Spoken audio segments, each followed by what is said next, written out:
همونی که یه عمر سلطان درد بوده، از شدت عشقاش ضرب المثل بوده.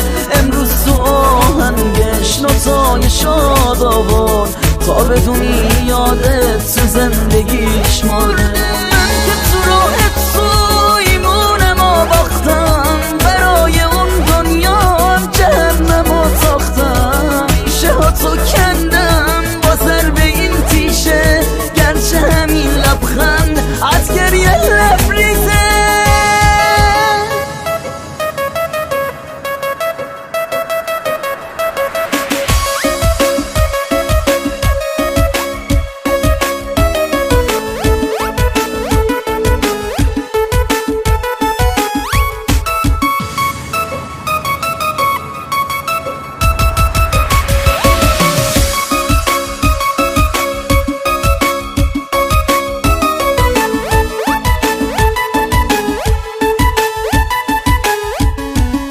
خورشید غم چشاتو سمت مغرب میکشونم، حتی بغض تو صدامو پشت لبخند میپشونم.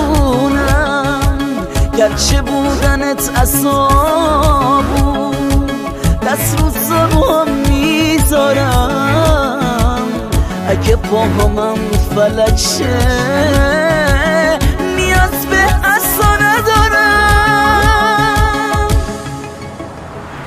با زخمای قلبم شکسته تر میشم، با زانوی خستم از نابلند میشم. نوت سیاه سازم رنگ سفید گرفته، ولی هنوز بغض عشق توی صدام نمرده. همونی که یه عمر سلطان درد بوده، از شدت عشقاش ضرب المثل بوده.